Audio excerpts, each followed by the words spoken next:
আসসালামু আলাইকুম, শুভ সকাল। কে কেমন আছেন? আমি তো আলহামদুলিল্লাহ ভালো আছি। বরাবরের মতো ব্লগটা শুরু করলাম। সকাল সকাল আজকে 6টার পরে উঠে গেছি, ঘুম থেকে উঠে ডাল পাতুরি বসাই দিছি। ইলিশ মাছ এখানে ভিজিয়ে রাখছি, এখন কাটাকুটা করব। তো এখানে কাটাকুটা করতেছিলাম, ডাটা দিয়ে ইলিশ মাছ দিয়ে রান্না করব, মিষ্টি কুমড়ো ভাজি করব, ডাল পাতুরি করব। যে কাটাকুটা করে রেডিমেডি করি, রান্না থেকে ডাল বসাই দিয়েছি, ডাল হয়ে আসছে। ভাত রাইস কুকারে বসাই দিয়েছি। এক হাতে কাজ করতে যে কী কষ্ট, সকাল সকাল এক হাতে কাটো, এক হাতে রান্না করো, আবার থালাবাটি দাও, আবার ঘর ঝাড়ু দাও। এই তো 8টা পর্যন্ত আমার চাকরি থাকে, তারপর আবার মেরে নিয়ে স্কুলে যাই। পরে দিয়ে এসে আবার কাজ করতে হয়। মানে একটা সংসারে যে কাজ, আমার মনে হয় প্রতিদিন আমার কাজ থাকেই। মানে একদিন নাই যে, কোনো দিন নাই যে আমি আজকে কাজ একদম রান্না নাই, বাড়া নাই, মানে একদম ফ্রি। কখনো আমি থাকি না, মাঝে মধ্যে থাকি। তারপরও যেদিন ঘর না মুছি সেদিন মনে করেন একটু কাজটা একটু হালকা পাতলা থাকে, রান্না বাড়া কম থাকে। এই যে মিষ্টি কুমড়ো ভাজি বসাই দিছি এখন। এই যে এখানে মিষ্টি কুমড়ো ভাজি, মিষ্টি কুমড়োটা অনেক মিষ্টি ছিল। যাক, ভাজি এসে গ্যাস তো নাই আজকে। এমনি 2-3 দিন গ্যাস ছিল, আজকে ওইটা দেখি 6টা বাজে গ্যাস নেই। মানে গ্যাস একেবারেই ছিল না, পানিও গরম করার মতো ছিল না। যাই হোক, সিলিন্ডারে বসাই দিছি, কী করবো, কিছু করার না। ভাত রাইস কুকার হইতেছে, এখানটা ডাল হইলো, তারপর এখানে কুমড়ো ভাজি বসাই দিছি। তারপর আবার ডাটা ইত্যাদি কাটতেছি, আবার থাল বাটি কতগুলো ছিল সেগুলো ধুইছি, আবার কাটাকুটা করছি। ভাজি বসাই দিয়ে এখন আবার মাছ ধুবো, মাছ ধুয়ে রেডি করব, কারণ মাছটা বসাই দিব। এক চুলায় রান্না করতে সময় লেগে আছে। কিন্তু কুমড়ো ভাজিটা হয়ে আসছে, প্রায় নামায় ফেলাবো। এখন আমি যে ডালটা পাকা দিয়ে কড়াইটা একটু হালকা ধোয়া দিয়া এখন আমি বসাই দিব ডাটা তরকারিটা, মানে ইলিশ মাছ যে ডাটাটা রান্না করবো সেটা বসাই দিব। এখানে পেঁয়াজ বাটা, আমি বেশিরভাগ পেঁয়াজ বাটাই খাই, আদা বাটা খাই না। আদা বাটা যদি মাংস টাংসতে হয় তাহলে খাই, বাকিও খাই, শাক বাটাও খাই। যাই পেঁয়াজ বাটা দিয়ে রান্না করবো, হালকা হলুদ দিব, কারণ ডাটার কালারটা নষ্ট হয়ে যাবে বেশি। কালার মরিচ টরিচ বেশি দিলে একদম কালার, মাছের কালারটা নষ্ট। আজকে এই মাছটা ভাজা রান্না করবো না, ওর বাবা ভাজা রান্না করলে পছন্দ করে। সো আমি আজকে ভাজবো না, এমনি একটু কাঁচা কাঁচাই দিব, কষাই রান্না করবো। এতে মজা লাগে। ইলিশ মাছ বেশি ভাজলে রান্না করলে মজা থাকে না। ডাটা কেটে রাখছি কতগুলো, ডাটাগুলো খুব কচি ছিল, মানে খেতে অনেক মজা লাগছিল। যাই হোক, এখন ডাটাগুলো কষাইতেছিলাম ভালো করে। কষানো হয়ে গেলে এটার ভিতর ওকে নাড়াচাড়া দিয়া তারপরে যে ইলিশ মাছগুলো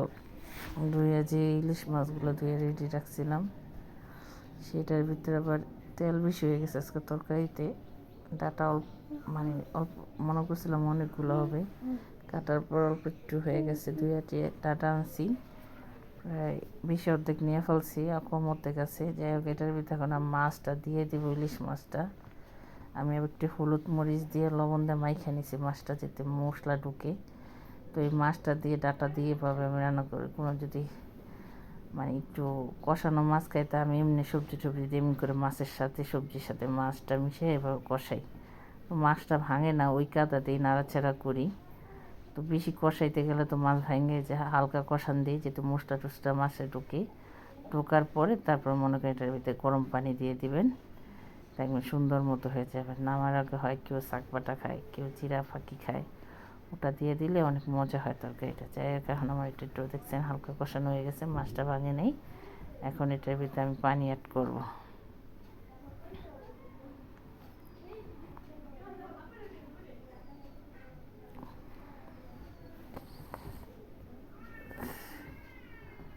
এই যে একটুকু পানি দিব, আর বেশি পানি দেওয়া যাবে না। মাছটা একটু হালকা সিদ্ধ হলে হয়ে যাবে। ডাটাটা এমনি অলরেডি ডাটাটা একটু সিদ্ধ হয়েই গেছে, একটু ঢাইকা দিলে মনে করেন তরকারিটা হয়ে যাবে।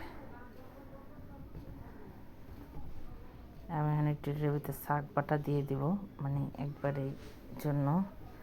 কালকে শাক বাটছিলাম 1 বক্স, তো একটু হালকা দিব, বেশি দিব না, তাহলে গন্ধে খাওয়া যাবে না, অল্প অল্প দিব। যেতে একটু স্বাদের জন্য একটু শাক বাটা দিয়ে দিছিলাম। মজা হয়েছে, তরকারিটা অনেক মজা হয়েছে। যদি বাবা খাইলে বোঝা যাবে। বাবা রাত্রে আসলে জিজ্ঞেস করতে হবে যে কেমন হয়েছে। আমার যে খুব মজা লাগছে। বাবাটা কীরকম হয়েছে বলো, জানি না। আমার মেয়ে ডাল ভাত খেয়েছে, মেয়ে বলছে আম্মু ডাল অনেক মজা হয়েছে। তো আমার কাছে মাছটা অনেক মজা হয়েছে। যে তরকারিটা রান্না হয়ে আসছে, ঢেকে দিয়ে রাখছিলাম। তরকারি বসাই দিয়ে আবার দেখে আসছে ভাত হয়েছে কিনা। তারপর আবার ডাকতে গেছিলাম ঘুমানোর জন্য, মানে ওঠার জন্য। প্রায় 8টার মতো বাজে আসতেছে। তো আমার বাবার ডাকছি 9:30টার মতো বাজে, তখন ডাকতে গেছিলাম। তো আমার তরকারিটা চুলাই ছিল।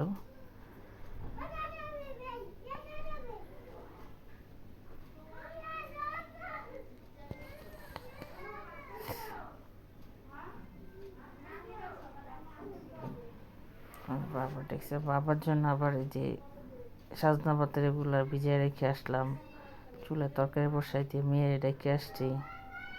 আইসা দেখি তরকারি ঝোল শুকিয়ে গেছে। তো এখন ধনে পাতা দিয়ে দিব। কাটা কুটা শেষ, আমার রান্না শেষ। এই যে আমার মাছের কালারটা দেখেন কত সুন্দর আসছে।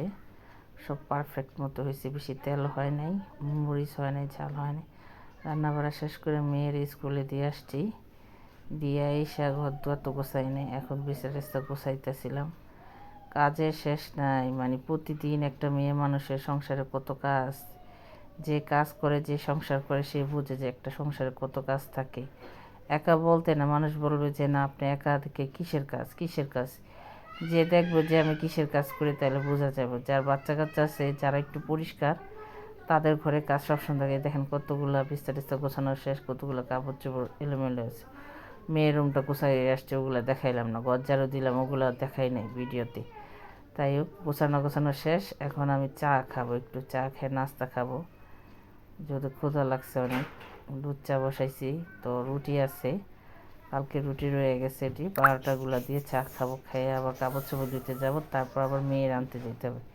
আপনি দেখেন আমি কত বিজি থাকি, যে কখন কি করব না করব, কি কাজ করব, মানে ওটি আমার একটা টাইম করা থাকে। আমার সব টাইমে করা থাকে। তো নাস্তা খাওয়া শেষ, এখন আবার গরম পানি দিয়ে কাপড় চোপড় ধুয়ে উঠাইলাম।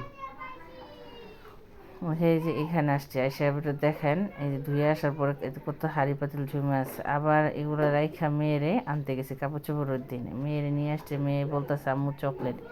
এই চকলেটটা 30 টাকা দিয়ে কিনে আনছে, চোখের চকলেট। চোখের চকলেট বলে এটাকে। কিনবে তাই না দিছে, দুষ্টামি করতেছে। দেখলাম খালা ঝাড়ু দিতেছিলাম, সিঁড়ি ঝাড়ু দিতেছে, খালার একটু ভিডিও করলাম। এই যে কালার করলে এখন আমি আবার যাবো ঘর মুছতে, ঘর থালাবাটি দেবো। থালাবাটি ধুইছি, দেখেন কতগুলা। এগুলো দিয়ে রান্নাঘর মুছছি। এখন প্রায় 12টার মতো বাজে। ঘর মুছা গোসল করছি, মেয়ের গোসল করেছে, আমি গোসল করছি। গোসল করে কাপড় চোপড় দিয়ে আসছি ছাদে। ওটা দেখাইলাম না, ওটা ছাদে দিয়ে আসছি। সব দুই বালতি নিয়ে ছাদে দিয়ে আসছি। আর সেদিকে আজান দিয়ে ফলাইছে। এখন আমি এবার বলতেছি মেয়ের ভাত খাওয়াই দিই। তো মেয়ের বলতে ডাল ভাত খাবে, তো ওটা ভাতটা দিয়ে আসি। ওটা ভাতটা খাওয়াই দিয়ে আবার ঘুম পাড়াবো। তো ঘুম আসে নাই, বিকালে ঘুমানোর কথা ছিল, ঘুম আসবে না বলে। রাত্রে বলে একবার ঘুম আসে, বললাম তুমি খাবো কেন, আমাকে খাওয়াই দাও। তা আমি মেয়ের ভাত খাওয়াই দিয়ে আইসা এই যে এখন আমি ভাত খেতে বসবো। এখন বাজে 1:25। এখন আমি ভাত খাবো। যেহেতু সকালে হালকা পাতলা খাইছি, এখন ক্ষুধা লেগে গেছে। কাজ শেষ হলে আমি তাড়াতাড়ি ভাত খেয়ে ফেলাই। কাজ দেরিতে হলে একটু দেরিতেই খাই। তো দেখেন এত কাজ করার পর টাইমে আমার কাজ শেষ। কত কাজ করলাম আজকে, দেখছেন কাম শেষ। এখন আমি যে মিষ্টি কুমড়ো নিছি, মাছ নিব, এটাতে ভাত খাবো। ডাল খাবো না, এই 2 পদ দিয়ে ভাত খাবো। মাছ আর ভাজি, কুমড়ো ভাজি, আর হচ্ছে ইলিশ মাছ দিয়ে ভাত খাবো। যাই হোক, ভিডিওটা ভালো লাগে লাইক কমেন্ট শেয়ার করবেন, ফাতেহা ব্লগের সাথে থাকবেন, আমাদের জন্য দোয়া করবেন, সাবস্ক্রাইব করে দেবেন, শেয়ার করে দেবেন, লাইক কমেন্টস করে দেবেন। যে যেখানে আছেন ভালো থাকেন, সুস্থ থাকেন, আমাদের জন্য দোয়া করেন। আল্লাহ হাফেজ। আল্লাহ হাফেজ বলো, আল্লাহ হাফেজ বলো। আমাদের ভিডিওটা সবাই শেয়ার, না বলো আল্লাহ হাফেজ বলো, আল্লাহ হাফেজ।